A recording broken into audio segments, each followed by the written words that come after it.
I noticed in one of your concerts you actually did experiment with a different instrument. I forgot its name, but it was based on a theremin. Yeah, a theremin. A theremin, yes. And I thought that was quite effective. Well, the theremin is the first electronic instrument. It was the first one at the turn of the century, yeah. And it is an incredible... It's otherworldly. It is otherworldly because the sound is generated by your electromagnetic field. Yes. There's an electromagnetic field, and how you interact with that electromagnetic field is what you produce as a sound. And so, yikes.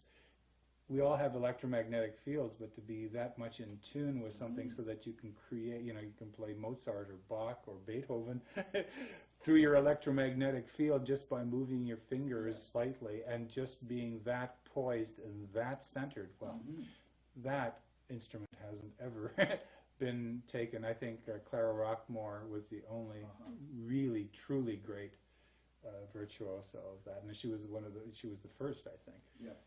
Whom Leon Theremin trained, who was the inventor of that. But I mean, that instrument, like the piano, is still waiting to be taken into its next level. Like, I will give you an example that everyone can understand about next level. Everyone in the 60s, was recording rock. There was rock and roll, and there was guitar playing, right? The Beatles, the Stones. But until Jimi Hendrix moved into a 16-track or a 24-track studio, nobody had ever made full use of all the possibilities. And when he did that with Eddie Kramer, who was his engineer, producer, when that happened, the musical world changed. Then everyone said, "Oh, this is the direction." Yeah. And that's the kind of innovation that we're talking about. We're talking about taking it to another level altogether. And that's what Lubomir Melnik and Deborah Judith are doing with their music. Gurdjieff de Hartmann started that. I believe that Lubomir and Deborah are following that path. And I know there are direct followers of the Gurdjieff tradition, but I think that in the spirit of that, the spirit of it, to open up new vistas, to open up new possibilities that are nonetheless conscious, is the work that these folks are doing. And I know there are many masters all over, and I've actually met some of them. And they've always expressed a concern. A few years ago, a very dear friend of mine, Ashish Khan, son of Ali Akbar Khan, very great sarod player. It's the male complement to the sitar, the sarod. It's like the yang and the yin. Right. And so, but he was expressing the fact that there were these many masters in India, because he's an Indian musician, who were their traditions were going extinct because they couldn't get students to study with them, to pass on the lineages, because the Western seduction of power and attractiveness was taking everything over, and yet these instruments were and the forms of music that were developed over centuries and maybe thousands of years were dying out because there weren't interested new students to carry them on. And I'm hoping, though, that that's not the case here. That I'm hoping that we're opening up a portal, a doorway, like I say, maybe taking the whole wall off, to what the piano is and what this kind of music can do. Maybe the entire symphonic tradition of the West can be taken to a much greater level, deeper level, if everyone followed the example of what Lubomir is doing, and what Deborah is doing. They're trying to understand the full potential of the instrument because they're going more deeply into themselves. Yes. And the deeper you go into yourself, it translates into your own instrument that way. It feeds back. It becomes a complementary, transformational progression. Yeah, that expresses what's inside. It's not a loop, it's a progression. Yeah. It's a never-ending spiral. And that's the whole point of conscious music, is to go beyond yourself. Right. To keep going, to step on your own shoulders eventually. But both Lubomir and Deborah are classically trained, right? They are. They have that grounding, right? They are, and they're Without superb that, players. could they have done this?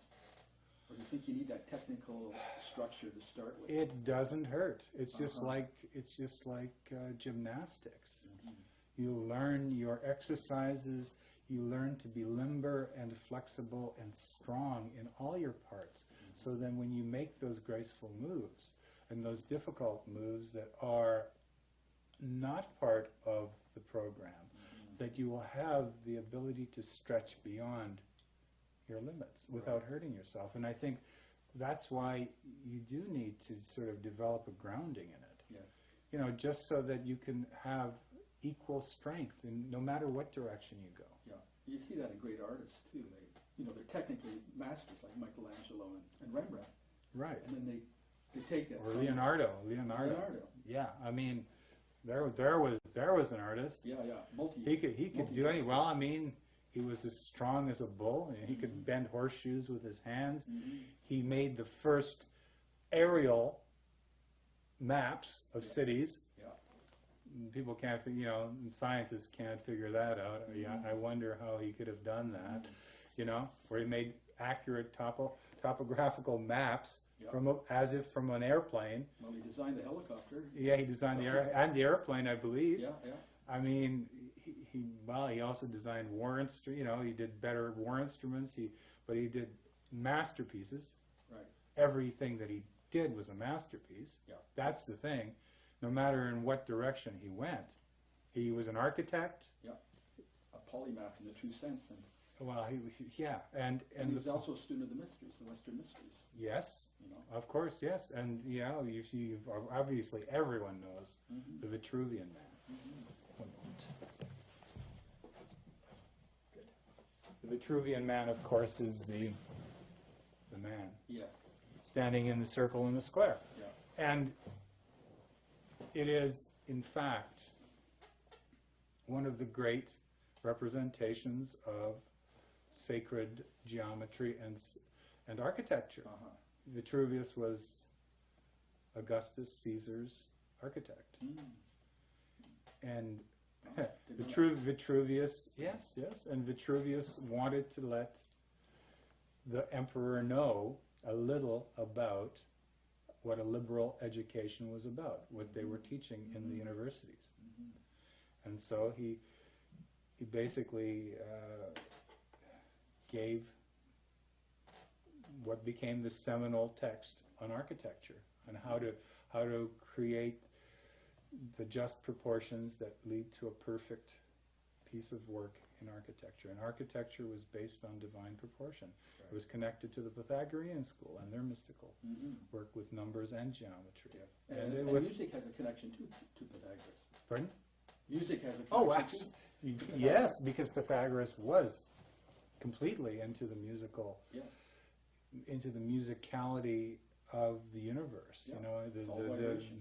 Yeah. What is that called? The music of the spheres is from Pythagoras. Yes. And so almost every great discovery we know now is in some way connected to Pythagoras and his school, which was connected to the Babylonians and the Egyptians.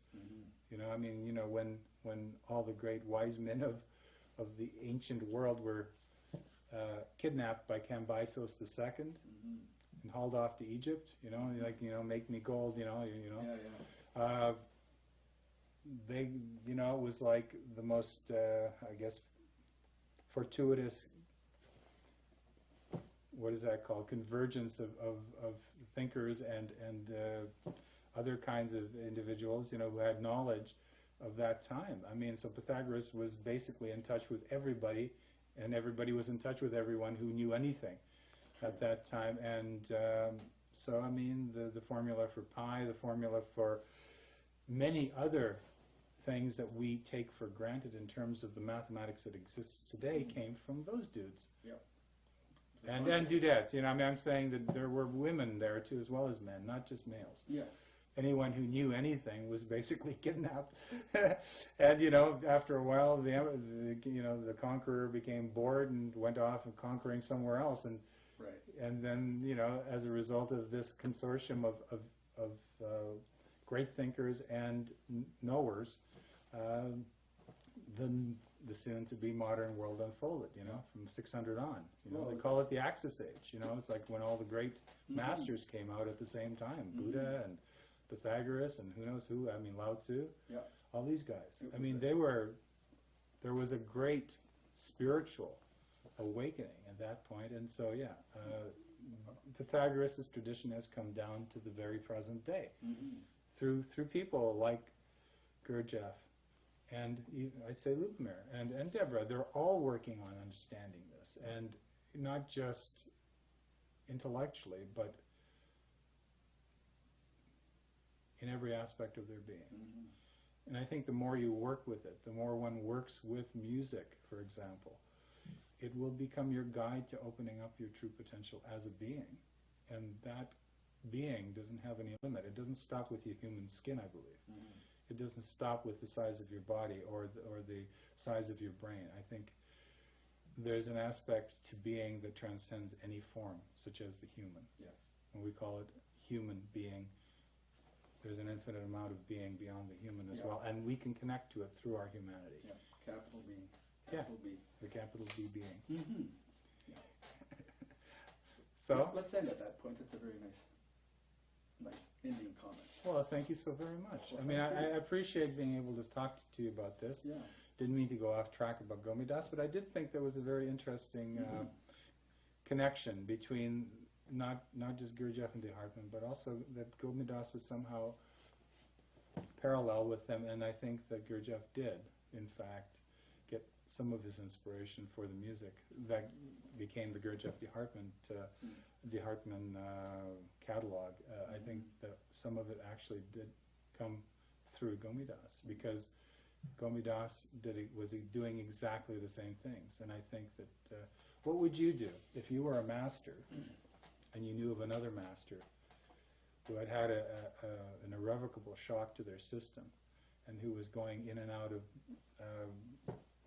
bouts of dementia, where he was, lucid once, for a day or two, and then he would go back into drinking to basically hide the emotional shock of having seen his entire, like thousands and thousands of his countrymen just murdered in front of him.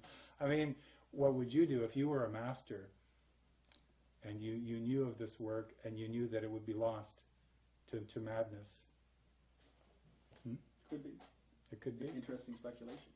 Well, I think it's more than speculation. There are actually some people who said that Gurdjieff was visiting Gomidas when he was going to Paris and trying to cure this drunk countryman who didn't want to be cured.